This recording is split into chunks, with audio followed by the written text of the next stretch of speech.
আজকে আন্তর্জাতিক অপরাধ ট্রাইব্যুনালে র্যাপিড অ্যাকশন ব্যাটালিয়নের অফিসারদের সমন্বয়ে যে মামলাটা চলমান আছে, টাস্ক ফোর্স ফর ইন্টারোগেশন বা টিএফআই সেলের গুমের মামলা। এই মামলায় চার্জ গঠনের জন্য দিন ধার্য ছিল। মাননীয় ট্রাইব্যুনাল চার্জ গঠনের আদেশ দিয়েছেন। 2016 সাল থেকে 2024 সাল সময়কালে 14 জন ভিকটিমের জন্য 17 জন আসামির বিরুদ্ধে মোট 4টি অভিযোগ গঠন করা হয়েছে এবং এই 4টি অভিযোগ গঠন করার পর মাননীয় আদালত আসামিদেরকে প্রশ্ন করেছেন তারা গিলটি প্লি করেন কিনা নাকি নট গিলটি। তারা প্রত্যেকেই নিজেদেরকে নির্দোষ দাবি করে ন্যায় বিচার প্রার্থনা করেছেন এবং সেই প্রেক্ষিতে আগামী 21 জানুয়ারিতে ওপেনিং স্টেটমেন্ট এবং প্রথম সাক্ষ্য গ্রহণের মাধ্যমে এই মামলার বিচার কাজ শুরু হতে যাচ্ছে।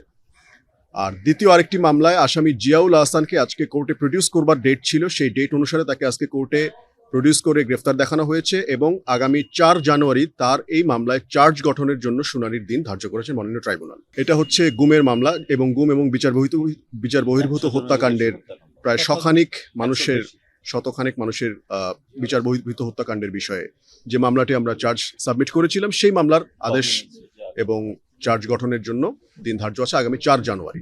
আমরা দুটো বিষয় ব্যাখ্যা দিচ্ছি। প্রথম বিষয় হচ্ছে, আমরা বারবার এই বিষয়টা রিইটারেট করছি, আবারও বলছি যে এখানে মূলত র্যাব কর্মকর্তাদের বিচার হচ্ছে। আজকের যে মামলাটি ছিল task force for interrogation sell TFI সেলে র্যাব কর্মকর্তারা কাজ করতেন। তারা র্যাব, পুলিশ, সেনাবাহিনী সহ বিভিন্ন বাহিনীর মূলত একটি পুলিশের বাহিনী হিসেবে এটি পরিচিত।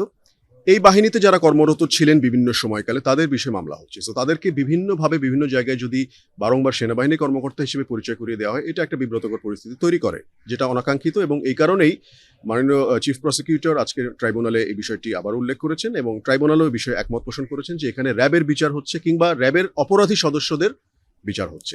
2 নম্বর বিষয় হচ্ছে যে আদালতের জায়গাটাই হচ্ছে কথার। সো কথা তো হবেই, আদালতে তো কথা হওয়ার জন্যই আদালত। সুতরাং এখানে অনাকাঙ্ক্ষিত বা কোনো পরিবেশ তৈরি হওয়ার এমন কোনো বিষয় ঘটেনি। স্বাভাবিক যে কথাবার্তা হয়, আর্গুমেন্টস হয়, এই আর্গুমেন্টসগুলোর জন্যই আদালত এই আর্গুমেন্টসই হয়েছে। অভিযোগগুলো আমরা বিভিন্নজন সাক্ষী এবং যারা ভিকটিম সাক্ষী আছেন, কিছু ইনসাইডার সাক্ষী আছেন যারা খুবই গুরুত্বপূর্ণ, এবং একই সাথে বিভিন্ন মানবাধিকার সংস্থা, বিভিন্ন এনজিও এবং সরকারের বিভিন্ন সংস্থার কিছু প্রতিবেদন ইত্যাদির আলোকে আমাদের সাক্ষ্য প্রমাণগুলো প্রতিস্থাপিত করা হয়েছে এবং এর ভিত্তিতেই যখন ট্রায়াল শুরু হবে আপনারা দেখবেন একে একে সবগুলো সাক্ষ্য প্রমাণ দিয়েই আমরা এই আসামিদের অপরাধগুলো বিয়ন্ড রিজনেবল ডাউট প্রুফ করার সর্বোচ্চ চেষ্টা করব। এটা যৌক্তিক, কারণ এটা আসলে আপনারা যে কোনো ক্ষেত্রেই দেখতে পারেন যে আসামিদের ডিফেন্সের নানা রকম স্ট্র্যাটেজি থাকে। সো এটা তাদের একটা স্ট্র্যাটেজি হতে পারে যে তারা এটাকে যথাসম্ভব দীর্ঘায়িত করে এটাকে প্রলম্বিত করার চেষ্টা করছেন, যেটা আমাদের আইনের যে স্পিরিট এবং আইনের যে সেকশন সেটা সম্পূর্ণভাবে বিরোধী। আমরা আইনের কথাটুকুই বলেছি, চিফ প্রসিকিউটর আইনের কথাটুকুই বলেছেন শুধুমাত্র, যে আইনে যেটা বলা আছে আনডিউ কোনো ডিলে অ্যালাউ করা যাবে না। এটা আগেও কখনো হয়নি, এখনো সেটা না যেন করা হয় সেই বিষয়টি তিনি বারংবার কোর্টকে বলেছেন। এই মামলায় মোট আমাদের এখানে প্রায় 35 জনের বেশি সাক্ষী রয়েছেন, তবে ফাইনালি কয়েকজনকে আনা হবে সেটা আমরা ডিসিশন নেব। আজকে টাস্ক ফোর্স ফর ইন্টারোগেশন বা টিএফআই সেল সংক্রান্ত যে মামলাটি ছিল, যেখানে 2016 থেকে 2024 সাল পর্যন্ত প্রায় 14 জন ভিকটিম সহ আরো অসংখ্য মানুষকে গুম করে রাখা হয়েছিল, এই বিষয়ে আজকে চার্জ গঠনের জন্য দিন ধার্য ছিল। মাননীয় ট্রাইব্যুনাল মোট 4টি অভিযোগ গঠন করেছেন 17 জন আসামির বিরুদ্ধে এবং আগামী 21 জানুয়ারি ওপেনিং স্টেটমেন্ট এবং প্রথম সাক্ষী গ্রহণের মাধ্যমে এই মামলার বিচার কাজ শুরু হবে।